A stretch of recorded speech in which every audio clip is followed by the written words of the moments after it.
ہر دوست دوست نہیں ہوتا۔ مصر کا ایک قدیم گاؤں اپنی منفرد ثقافت اور سادہ طرز زندگی کی وجہ سے مشہور تھا۔ یہاں کے درخت اور مٹی کے بنے گھر گاؤں کی فطری خوبصورتی کو مزید نکھارتے تھے۔ اس گاؤں کی ہر شے ماضی کی ایک حسین یاد دلاتی تھی۔ اسی گاؤں میں مظہر اور شباب نامی دو دوست رہتے تھے۔ ان کی دوستی گاؤں بھر میں مشہور تھی اور لوگ ان کے تعلق کو مثال بنا کر پیش کرتے تھے۔ ان کے گھر قریب ہونے کے ساتھ ساتھ ان کے دل بھی ایک دوسرے کے لیے گہری محبت سے لبریز تھے۔ مظہر کے گھر میں اس کی بیوی اور 3 بچے خوشی خوشی رہتے تھے اور وہ پیشے سے ایک محنتی کاریگر تھا جو دن رات محنت کر کے اپنی روزی کماتا۔ دوسری طرف شباب کے 2 بچے اور ایک بیوی تھی اور ان کا کوئی کام نہیں تھا بلکہ وہ ایک شکاری تھا جو جنگل کی گہری وادیوں میں جا کر شکار کرتا تھا اور جنگل کے جانوروں کو شکار کرنا اس کی زندگی کا حصہ بن چکا تھا اور اسی شکار سے گھر کا گزارا کرتا تھا۔ ایک دن مظہر نے شباب سے کہا، میرے بھائی، میں تم سے ایک بات کرنا چاہتا ہوں۔ میرا زیادہ وقت کام میں گزرتا ہے اور میں گھر سے دور جب ہوتا ہوں تو میرے بچے اکیلے رہ جاتے ہیں۔ مجھے یہی ڈر رہتا ہے کہ وہ کہیں اکیلے ہونے کی وجہ سے کسی مشکل میں نہ پڑ جائیں۔ اگر آپ مجھ پر ایک چھوٹا سا احسان کر سکیں تو بڑی مہربانی ہوگی۔ شباب نے فوراً جواب دیا، یار احسان کی کیا بات ہے؟ آپ کی بات تو سر آنکھوں پر۔ مظہر نے کہا، بھائی آپ ویسے تو دن بھر فارغ ہوتے ہو تو اگر کبھی وقت ملے تو میرے گھر کا تھوڑا خیال رکھا کرو۔ شباب اور مظہر کی دوستی روز بروز مضبوط ہوتی گئی اور دونوں ایک دوسرے کے ساتھ اچھے تعلقات میں رہنے لگے۔ ایک دن مظہر کا بوڑھا باپ جو ایک دور دراز علاقے میں رہتا تھا اچانک ان کے گھر آ پہنچا اور کچھ دن وہیں قیام کیا۔ مظہر کے والد ایک بہت سیانے اور تجربہ کار انسان تھے۔ جب انہوں نے شباب سے بات چیت کی اور اس کے رویے کو پرکھا تو وہ فوراً شباب کی نیت باندھ گئے۔ شام کو جب مظہر گھر واپس آیا تو والد نے اسے پیار سے سمجھایا، شباب، ایک دوست کے طور پر ٹھیک ہو سکتا ہے لیکن گھر کی چابیاں اور ذمہ داریاں اسے دینا سمجھداری نہیں ہے۔ وہ اچھا آدمی نہیں لگتا۔ اس سے تعلق صرف دوستی تک محدود رکھو۔ مظہر کو یہ بات بہت بری لگی لیکن وہ چپ رہا۔ اگلے دن مظہر کے والد نے دوبارہ اسے سختی سے کہا، بیٹا، شباب کے ساتھ زیادہ وقت مت گزارو اور نہ ہی سیر و تفریح کے لیے اس کے ساتھ جایا کرو۔ وہ بھروسے کے قابل نہیں ہے۔ مظہر نے والد کی بات کو ایک کان سے سنا اور نکال دیا۔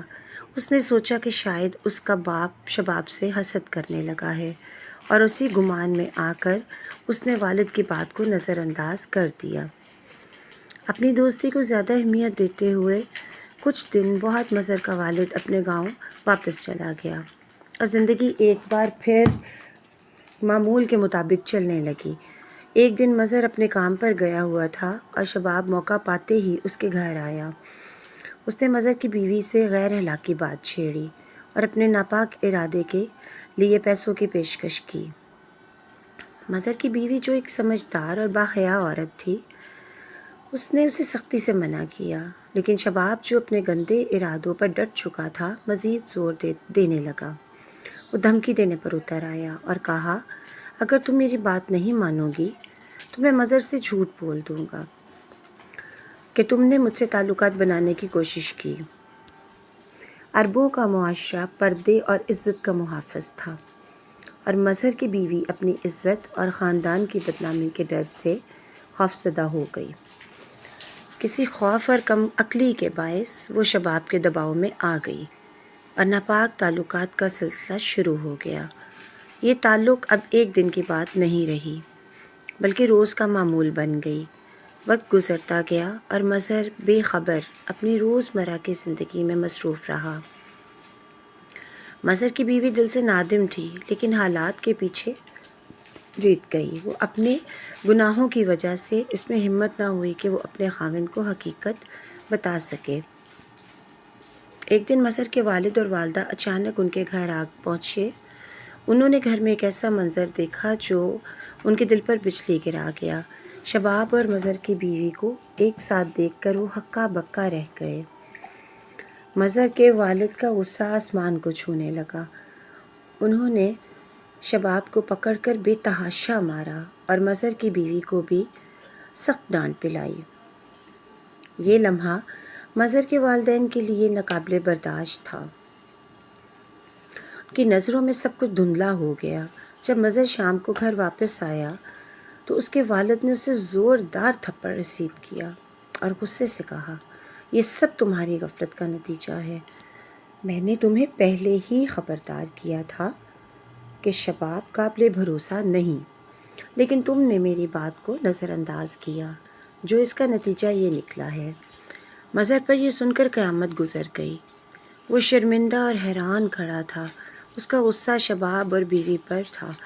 مظہر جو دل سے ایک سچا اور نیک دل انسان تھا، سب کچھ سن کر زمین پر بیٹھ گیا اور زاروں قطار رونے لگا۔ اس کے آنسو میں دکھ اور بے بسی کا طوفان تھا۔ اسے احساس ہو گیا کہ اس کی اپنی لاپرواہی کا نتیجہ ہے۔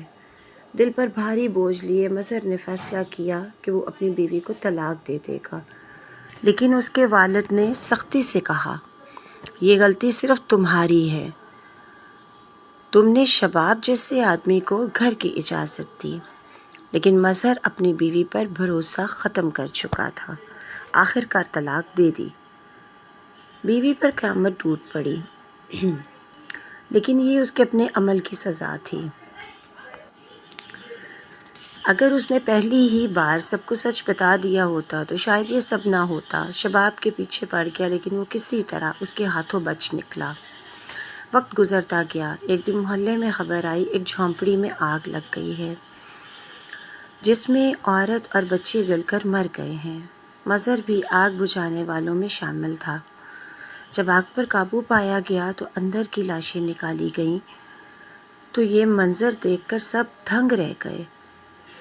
ان میں سے ایک لاش شباب کی تھی، دوسری مظہر کی بیوی کی اور دو اس کے معصوم بچوں کی۔ مظہر نے یہ منظر دیکھا تو اس کا دل دہل گیا۔ وہ غم اور غصے سے پٹ رہا تھا، لیکن اب کچھ نہیں کر سکتا تھا۔ اس نے دل میں کہا، اے خدا، تو سخت پکڑنے اور انتقام لینے والا ہے۔ کچھ عرصے بعد مظہر کے والدین نے فیصلہ کیا کہ اس کی زندگی کو دوبارہ خوشیوں سے بھرنے کے لیے اسے شادی کرنی چاہیے۔ مصر کی ایک خوبصورت اور نیک سیرت لڑکی سے اس کی شادی دیکھی گئی۔ جب مظہر نے اپنی نئی دلہن کو دیکھا تو اس کے حسن اور معصومیت پر فدا ہو گیا۔ وہ ایسی تھی کہ جیسے چاند بھی اسے دیکھ کر شرما جائے۔ اس کے چہرے نے مظہر کے دل کے زخموں پر مرہم رکھا اور پرانے غم دھندلا گئے۔ مظہر نے اپنی زندگی سے سبق سیکھ لیا تھا کہ اب اپنے گھر کا زیادہ خیال رکھنے لگے گا۔ وقت پر واپس آتا ہے اور دوستوں کو دوستی تک محدود رکھتا۔ اس نے سمجھ لیا تھا کہ دل کا سچا ہونا اپنی جگہ ہے، لیکن زندگی میں دانش مندی اور ذمہ دار ہونا بھی بہت ضروری ہے۔ اس نے اس کی کمزوریوں کی سزا تو دی، لیکن اس کی صبر اور سچائی کا ایسا انعام دیا کہ اسے پہلے سے 10 گنا بہتر اور خوبصورت زندگی نصیب ہوئی۔ اس کہانی میں ہمارے لیے گہرے اسباق ہیں۔ سب سے پہلے ایک عورت ہونے کے ناطے یہ ضروری ہے کہ ہر بیوی کو اپنے شوہر کے معاملے میں سے باخبر رکھے، وہ کتنا ہی معمولی نہ لگے، کیوں نہ لگے۔ وقت پر بات کرنے سے کئی بڑے نقصانات سے بچا جا سکتا ہے۔ ایک سیانے بندے کا قول ہے، اچھی عورت وہ ہے جو دوسرے مردوں کے لیے بدتمیز ہو اور اپنے شوہر کے لیے موم جیسی ہو۔ یہی رویہ دنیا و آخرت میں کامیابی کا باعث بنتا ہے۔ ایک شوہر ہونے کے ناطے ہر مرد کو اپنے گھر کے حالات اور معاملات دوسروں کے ساتھ شیئر کرنے سے گریز کرنا چاہیے، خاص کر ان لوگوں کے ساتھ جن پر مکمل بھروسہ نہ ہو۔ حسد ایک ایسا زہر ہے جو نظر نہیں آتا لیکن بڑی تباہی کر سکتا ہے۔ کسی بھی مرد کی غیرت اور ذمہ داری یہ تقاضا کرتی ہے کہ وہ اپنی بیوی، ماں، بہن اور بیٹی کے معاملے میں سخت رویہ رکھے اور ان کی حفاظت کو یقینی بنائے۔ یہ عورت کی شرم و حیا اور عزت کی بنیاد ہے۔ ایک بیٹے کے طور پر ہمیں یہ سمجھنا چاہیے کہ والدین کی باتوں میں ہمیشہ دانائی چھپی ہوتی ہے۔ وہ زندگی کے تلخ تجربات سے واقف ہوتے ہیں اور ان کی نصیحتوں کو سنجیدگی سے لینا چاہیے۔ اگر مظہر نے اپنے والد کی بات کو سنجیدگی سے لیا ہوتا تو وہ اس نقصان سے بچ سکتا تھا۔ ایک دوست ہونے کے ناطے اگر کوئی آپ پر بھروسہ کرے تو یہ آپ کا فرض بنتا ہے کہ اس بھروسے کو ٹھیس نہ پہنچائیں۔ سچ کہتے ہیں اللہ کے ہاں دیر ہے اندھیر نہیں ہے، وہ آپ کو آپ کی نیت کا ضرور نوازتا ہے۔ جزاک اللہ۔